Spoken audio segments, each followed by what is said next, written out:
Bismillahirrahmanirrahim. Assalamualaikum warahmatullahi wabarakatuh. Alhamdulillahi rabbil alamin. Alladzi an'amana ni'matal imani wal islam.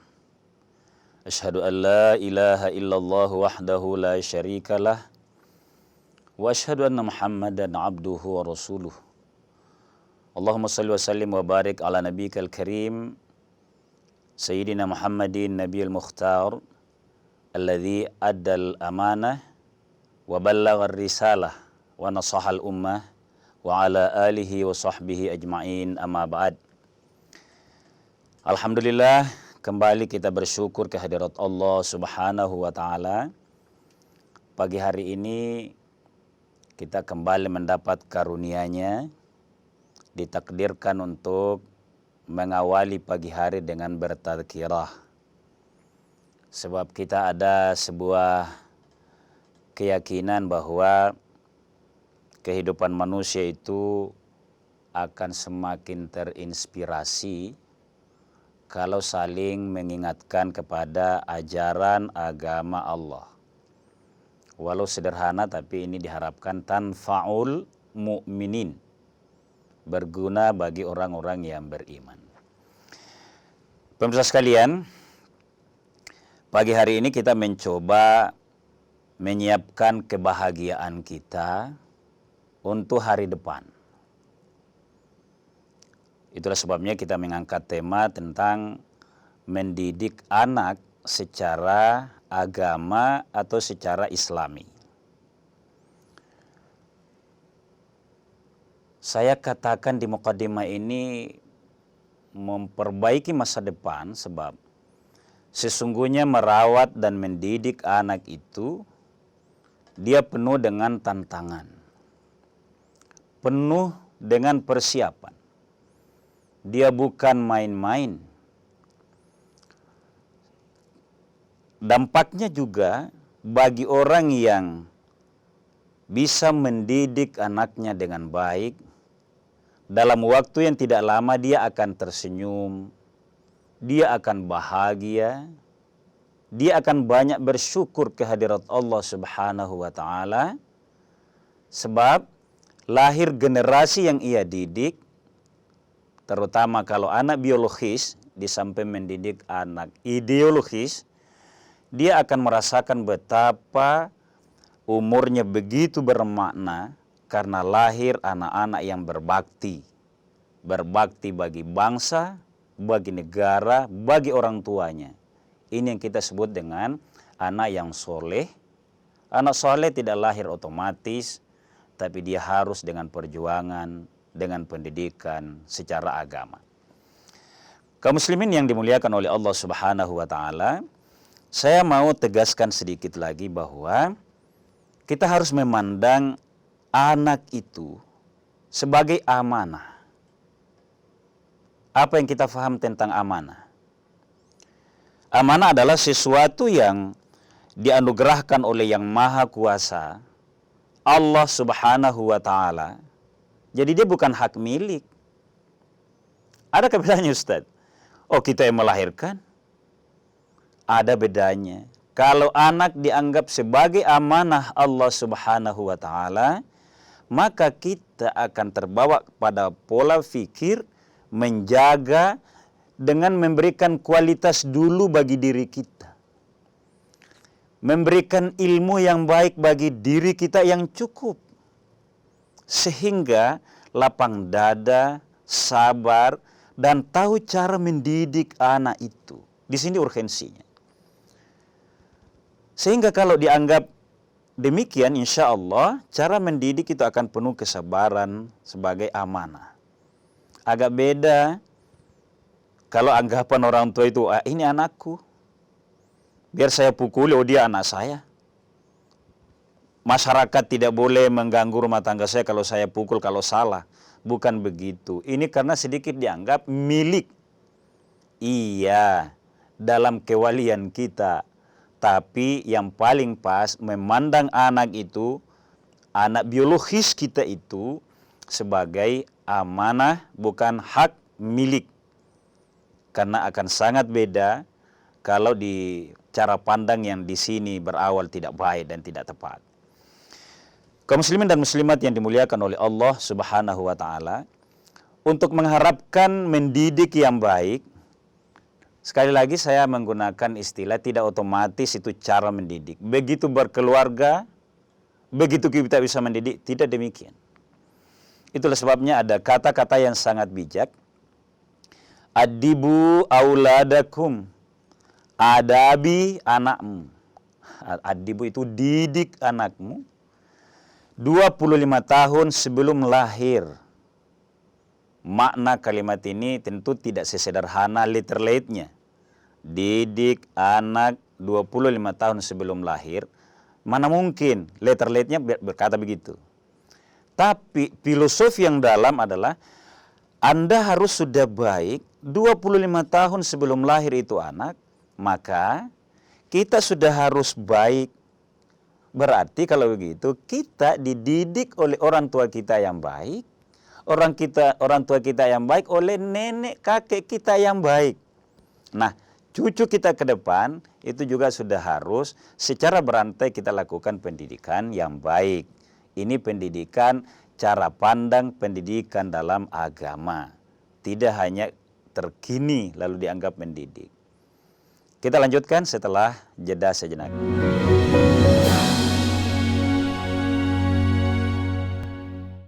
Kaum muslimin yang dimuliakan oleh Allah Subhanahu wa taala, oleh karena itu saya kutipkan satu lagi hal yang mendasar dari firman Allah, bahwa anak itu innama amwalukum, sesungguhnya harta bendamu, wa auladukum, dan anak-anakmu fitnah, adalah fitnah. Sangat tergantung dengan cara memandang kalau harta dan cara mendidik kalau anak. Nah, agar kita bisa mendapatkan anak yang kita dambakan bersama, yang kita impikan itu, maka bagaimana model pendidikan dalam agama? Saya ambil berurut saja ya, dari Quran dah lebih awal. Al-Quran, Allah Subhanahu wa ta'ala mengabadikan pendidikan yang sangat mendasar dalam agama. Beliau abadikan salah seorang hambanya yang bernama Luqmanul Hakim. Ada firman Allah begini. Bismillahirrahmanirrahim. Wa idh qala Luqmanu. Dan ingatlah wahai Nabi, wahai Muhammad, pada saat Luqman berpesan, berwasiat kepada anaknya. Libnihi wa huwa ya'idhuhu. Luqman menyampaikan itu memang sengaja sebagai peringatan, sebagai pendidikan. Bukan sekedar bicara biasa. Ini juga sebuah keterampilan dari orang tua itu. Kalau bisa kita idealisme yang mengatakan begini, jangan bicara kepada anak, bicara hanya biasa. Tidak ada niat. Apalagi kalau tidak ada waktu menyampaikan secara baik. Bukan formil, bukan. Tapi, wahuwa ya'idhuhu. Luqman sengaja menyiapkan apa yang dia mau sampaikan, disiapkan suasana agar akrab dengan keluarga, lalu dia sampaikan. Apa pesannya Luqman? Ya bunayya, wahai anak-anak kesayanganku. Jadi dia tidak hanya bilang wahai anakku. Ya bunayya itu anak-anak yang, itu kalau disebut anak merasa, bapak saya. Oh ibu saya. Sudah ada rasa yang tertransfer kepada anak itu. Ya bunayya, kalau orang ngerti bahasa Arab begini maknanya. Ya bunayya, wahai anak kesayanganku, anak kebanggaanku. Kira-kira begitu maknanya. La tusyrik billah. Ada yang ayah mau pesankan, yang sangat prinsip dalam hidup ini. Jangan menyekutukan Allah dengan selainnya. Jadi, mendidik anak yang paling fundament itu, sebelum kita menyiapkan masa depan dan kesejahteraannya, ternyata ada kunci agar dia beradab, agar dia berakhlak, agar dia berkualitas. Kalau kualitas anak kita itu dia miliki, jangan pikirkan masa depannya, apa tugasnya, apa kerjanya. Allah yang atur. Asal dia tidak menyekutukan Allah. Karena pola berpikir yang baik, yang sistematis itu dalam mengarungi hidup ini, kalau seseorang hamba tidak menyekutukan Tuhannya. Apa rahasianya ini tidak menyekutukan Allah? Rahasianya adalah dia akan menjadi orang yang pandangannya jelas, hanif. Dia akan menjadi hambanya Allah Subhanahu wa taala satu sisi yang lain dia akan menjadi pengabdi bagi dirinya, bagi masyarakat, bagi orang tuanya. Jadi ada sandaran yang sangat kuat kepada Allah Subhanahu wa taala, dia bagi. Dia tidak menjadi generasi anak yang bingung orientasi hidupnya. Setelah dia tauhid kepada Allah, maka dia akan mudah mengatur rencana hidupnya ke depan. Inna syirka la zulmun azim. Sesungguhnya syirik itu adalah kegelapan. Zalama itu gelap. Orang artikan zalim kalau perbuatan. La zulmun azim. Kegelapan atau kezaliman yang besar. Itu kalau dari Al-Quran kita lihat bagaimana cara dan dasar mendidik anak. Mudah-mudahan ini bisa menjadi mewarnai cara kita dalam mendidik generasi kita itu. Satu, saya sudah ambil dari Al-Qur'annya. Selanjutnya saya mau ambil dari hadis Rasulullah sallallahu alaihi wasallam. Nabi bersabda, "Adibu auladakum bisalasi khisolin." Setelah tidak menyekutukan Allah, kita jamin anak saya ini. Bagaimana caranya menjamin ya? Oh, dia tahu ngaji. Dia sudah sholat. Tidak saya ingatkan lagi. Bapak Ibu sekalian, betapa saya membayangkan kalau ada di antara kita anaknya 10 tahun sudah rutin sholat, sudah tahu ngaji. Boleh dia sedikit aktif. Kita tidak katakan nakal. Tapi kalau dia sudah sholat dan dia ngaji, 50% kehidupannya sudah akan bisa diarahkan. Nah, masuk kita yang kedua ini, dari hadis Nabi SAW, Nabi bersabda, "Adibu auladakum, didik anakmu, bisalasi khisolin, dengan 3 perkara." Apa itu? Hubbi nabiyyikum. Jadi berurut ya, dari ayat tadi masuk ke hadis ini. Ajari anak-anak kita agar dia kenal nabinya. Hubbi nabiyyikum, mencintai nabinya. Tentu Rasulullah SAW, karena di sana penerjemah Al-Quran, penafsir Al-Quran yang terbaik, Rasulullah SAW. Dan kalau ini yang dibuka hayatu Muhammad atau sejarah kehidupannya, diberikan kepada anak, dimasukkan di media film-film tentang Rasulullah SAW, difilmkan, dimediakan, dibikinkan flyer-flyer tentang bagaimana berbakti ke orang tua. Kenapa dibikinkan begini? Kan anak-anak kita pintar HP. Lebih pintar daripada bapak dan ibunya. Nah, kalau ini bisa kita lakukan, hubbi nabiyikum, diperkenalkan sejarah kehidupan nabinya, lalu mulai dia menggandrungi, menjadikan sebagai teladan begitu. Dia gemari begitu, maka dia akan menjadi sangat berakhlak. Yang kedua, wa hubbi ahli baitihi. Wah, ini yang betapa agama, cara Nabi menyabdakan ini. Ajari anak kita, ini tantangan ya, setiap orang tua, termasuk saya. Ajari anak kita itu bagaimana dia mencintai ahli baitihi, dalam keluarga itu. Bagaimana kalau dia anak pertama menyayangi adiknya. Bagaimana kalau dia anak, misalnya ya, menyayangi adik-adiknya. Kalau anak tengah, bagaimana menghormati sang kakak dengan adiknya. Kalau anak tengah ini. Kalau yang paling bawah misalnya, bagaimana menghargai kakak-kakaknya. Dari mana ini? Bukan dari anak. Tapi orang tua, kan ini cara mendidik ya. Cara mendidik yang kita bahas. Bagaimana orang tua berlaku seperti itu, mengajarkan ke anak secara pelan. Kekeliruan orang tua dewasa ini, sering, jujur jamaah sekalian, saya sampaikan ini karena justru kayaknya ada pada saya ini. Sering selalu formal mendidik anaknya. Tanpa sadar bahwa itu mendikte. Ini bagaimana menjadi terampil, menjadi sangat punya waktu menyampaikan hal-hal halus seperti ini ke anak-anak kita, sehingga halus rasanya, mengajak rasanya, bukan menggurui. apalagi tidak memarahi. Ini sebuah tantangan memang jamaah sekalian, tapi kita lanjutkan setelah jeda berikut.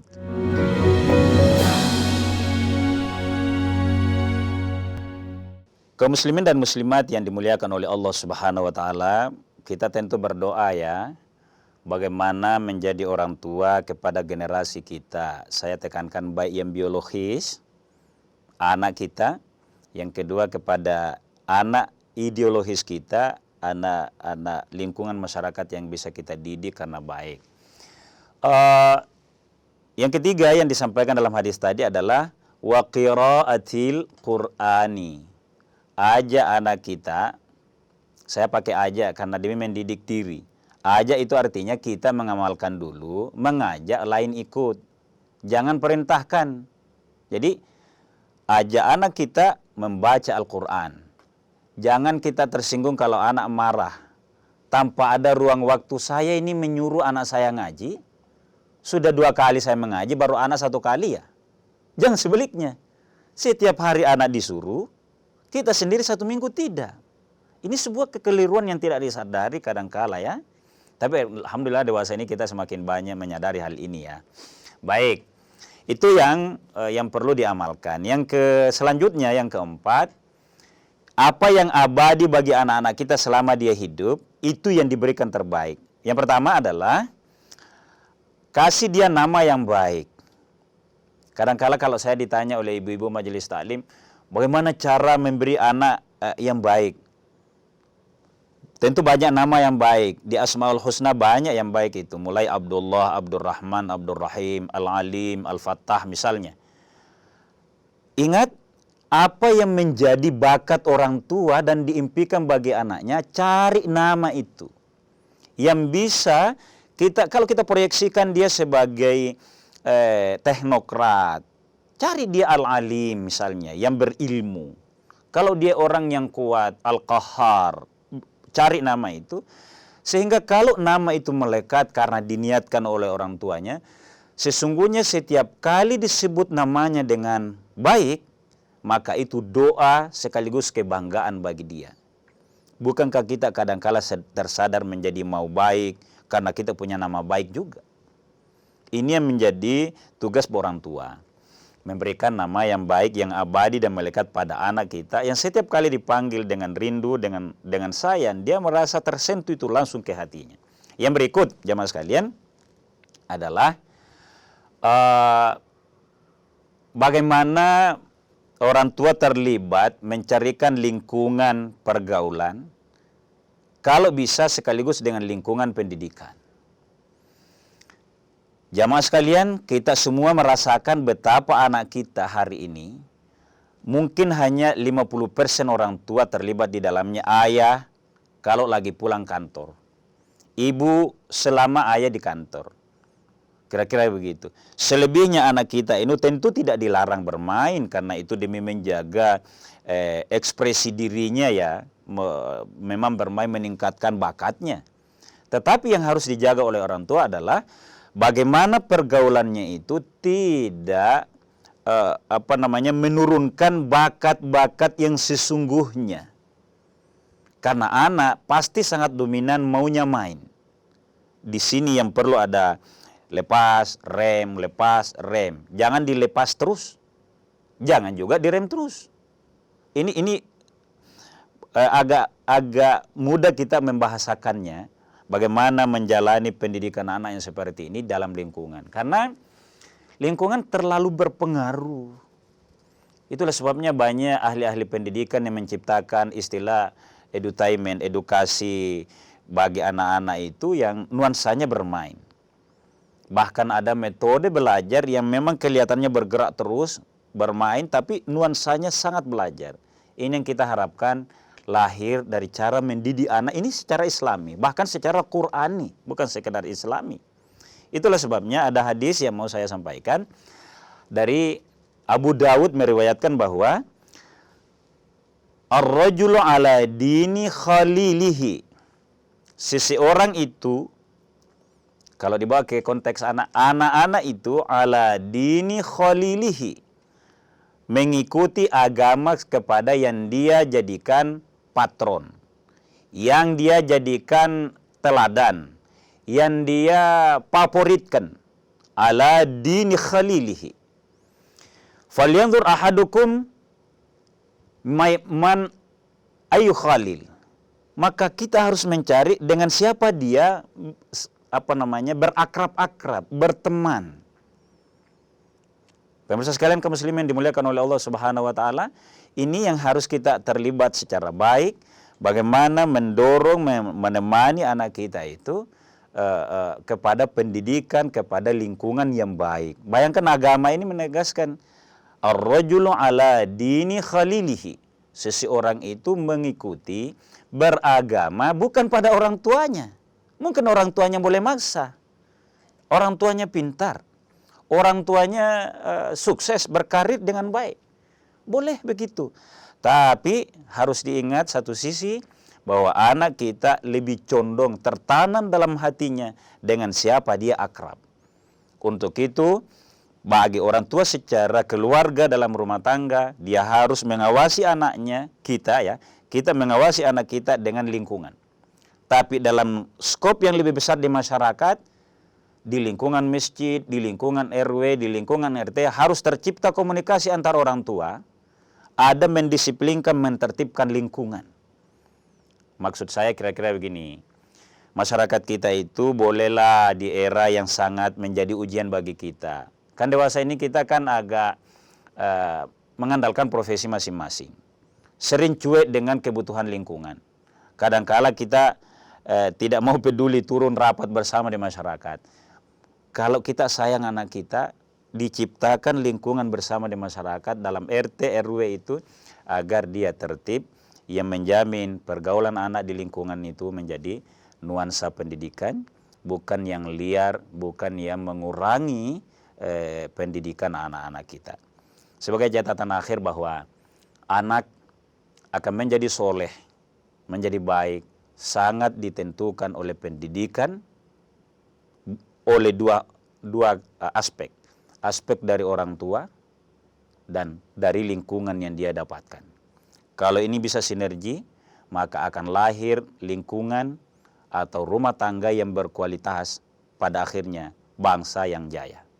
Mudah-mudahan demikian berkat usaha kita semua, dan untuk itu kita saling mendoakan bisa mengamalkannya. Terbatas pemirsa sekalian yang bisa saya sampaikan. Mohon maaf atas segala kekurangan. Wallahu a'lamu bissawab. Wassalamualaikum warahmatullahi wabarakatuh.